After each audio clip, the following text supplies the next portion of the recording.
Hold on to your hats, folks, because Donald Trump is back with another doozy. This time he set his sights on the Digital Equity Act, a program designed to get everyone in America online. But here's the kicker. Trump is calling it racist. Yep, you heard that right. According to Trump, giving everyone equal access to the internet is somehow discriminatory. We'll try to unpack that logic or lack thereof in a bit. This isn't just some off-the-cuff remark either. Trump is vowing to kill the program entirely. This has everyone from tech experts to civil rights groups scratching their heads. They're wondering how something as basic as internet access can be twisted into a racial issue. Could this be another one of Trump's attempts to divide the country, or is there something more to this story? Get ready to dive into the wild world of Trump's latest controversy. Buckle up, it's gonna be a bumpy ride. Okay, before we get lost in Trump's labyrinth of logic, let's break down what the Digital Equity Act actually is. Imagine a world where some people have lightning-fast internet, while others struggle to even send an email. That's the digital divide in a nutshell, and it's a bigger problem than you might think. Think about it. Applying for jobs, accessing telehealth, even just keeping in touch with loved ones. It all happens online these days. But for millions of Americans, especially in rural communities and communities of color, reliable internet is a luxury they can't afford. The Digital Equity Act, passed in 2021, aimed to change that. It's like a massive infrastructure project, but for the internet. The goal? To get everyone connected with affordable, high-speed internet no matter where they live or what they earn. Sounds pretty uncontroversial, right? Well, tell that to Donald Trump. Now let's get back to Trump's explosive claim. He's calling the Digital Equity Act racist and unconstitutional. His main beef? He sees it as a handout that unfairly benefits certain groups. Trump's also crying foul about the price tag, which is around $2.75 billion. He claims this is wasteful spending and a burden on taxpayers. Trump's Commerce Secretary, Howard Lutnick, is singing from the same hymn sheet. Lutnick is known for his, let's call it unique, approach to government spending. He's vowed to slash what he calls pointless requirements and woke mandates from the program. What those are exactly, nobody seems to know. But one thing's for sure, Trump and his administration are on a mission to dismantle the Digital Equity Act brick by digital brick. Hold on a second, before we let Trump rewrite history, let's hear from the other side. Senator Patty Murray, the brainchild behind the Digital Equity Act, isn't taking Trump's attacks lying down. She's firing back, calling his claims baseless and harmful. Murray argues that the act was a bipartisan effort to bridge the digital divide. She emphasizes that it was designed to be flexible, allowing local communities to decide how best to use the funds. Murray also points out the hypocrisy of Trump's stance. This is the same guy who championed massive tax cuts for corporations and billionaires. Yet, he's suddenly concerned about government spending when it comes to helping everyday Americans access essential resources like the internet.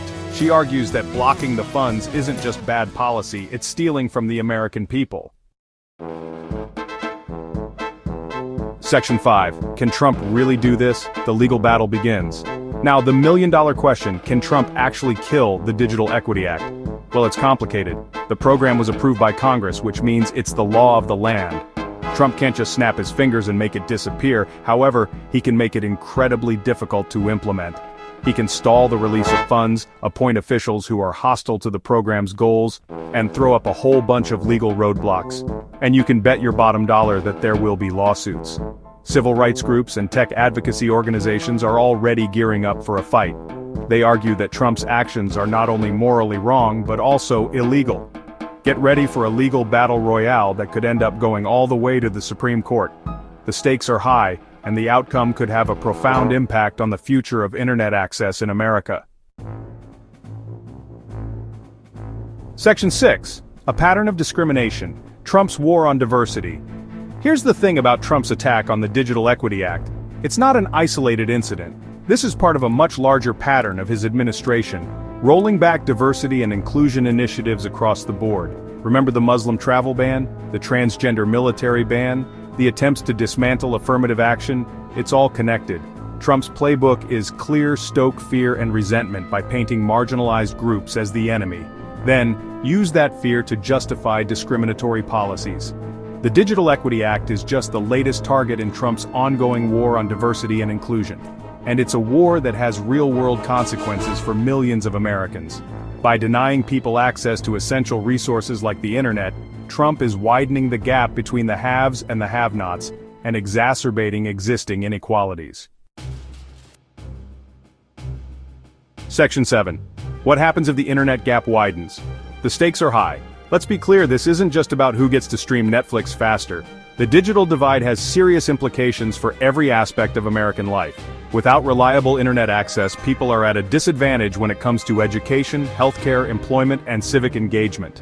Imagine a child trying to do their homework on a slow, unreliable connection.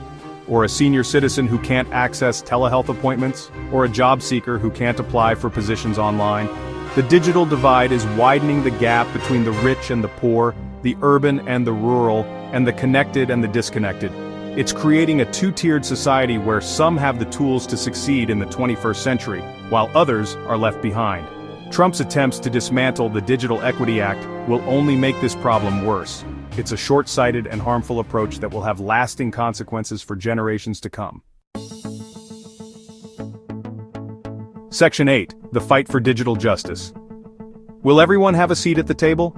The battle over the Digital Equity Act is about more than just internet access. It's about digital justice. It's about ensuring that everyone has an equal opportunity to thrive in the digital age regardless of their race, income, or zip code.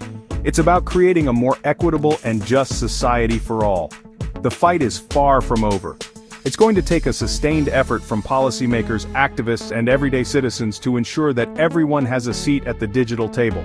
We need to hold our elected officials accountable for closing the digital divide and creating a more just and equitable society for all. The future of the internet, and indeed the future of our country, depends on it. We can't let Trump and his administration turn back the clock on progress. We need to keep fighting for digital justice, for equality, and for a future where everyone has the opportunity to succeed. The stakes are too high to do anything less. Section 9. The future of the internet. A tale of two Americas? So, what does the future hold for the internet in America? Will it be a powerful tool for equality and opportunity, or will it further entrench existing divides?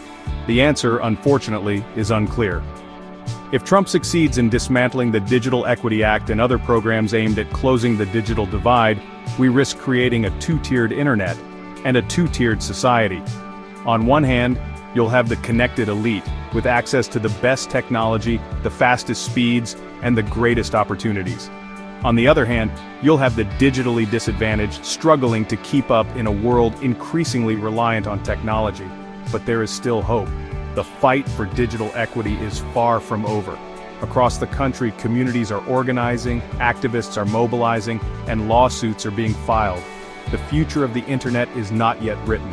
It's up to us to decide what kind of digital world we want to create. One that is equitable, just, and accessible to all. The choice is ours. Let's make sure we choose wisely.